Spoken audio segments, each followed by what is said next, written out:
Mai e te tapito, mai e te kahui o ngā riki.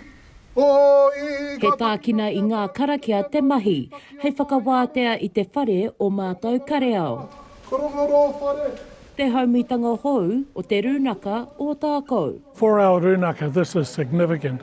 It's probably a first in terms of the Rūnaka having a physical presence investment in a building in Ōtepoti. So this is a major milestone for us and a signal of the opportunities going forward. Ko tōna rima te kau miriona tāra, kua whakato ki roto I tēnei whare a he mea tūhono tēnei kia hāpai Commercial Property LP. He kamupene tēnei I raro I te mana o ngā iwi toru te kaumārima huri noa I te motu. Ko tā te upoko o Te Rūnaka Ōtākou, a Edward Allison, he me motu hake tēnei kia tangata whenua ai, tā rātou tapu ai haumitanga a iwi nei ki roto I tā rātou taone Ōtepoti. In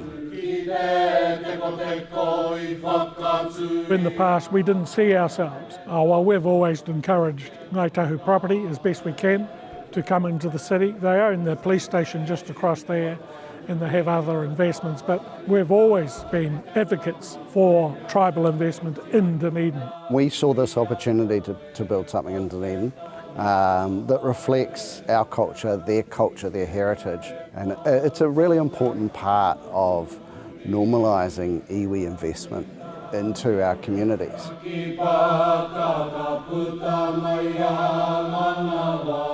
Hei tā te tia mana o Hāpai Commercial Property LP a Andy Knight, ka kuhu mai ngā kamupene me ngā tari kāwanatanga pēnei I a te tare tāke me te Pacific Radiology hei kairēti tuatahi o te wāhi nei. Part of what we wanted to achieve was the community, the design and that narrative, the integration of that into the design. Part of it was, did we want to achieve a 5-star green rating? And so we made some active steps. It's additional investment, but we feel that'll pay off in the long run because it's a better asset for the community. It's better for our society to have these sorts of buildings up and running. And we think that in the long run it'll attract better tenants.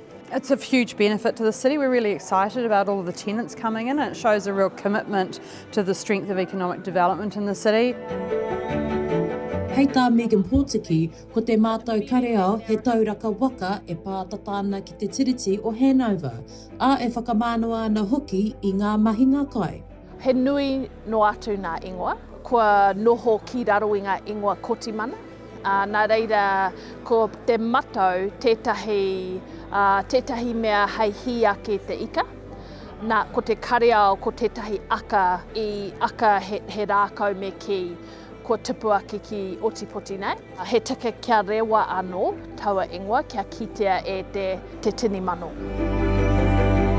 Ko wātea ai te whare, me te mana ko ia ka kuhu mai e tahi atu kamupene hei whakakia tēnei whare.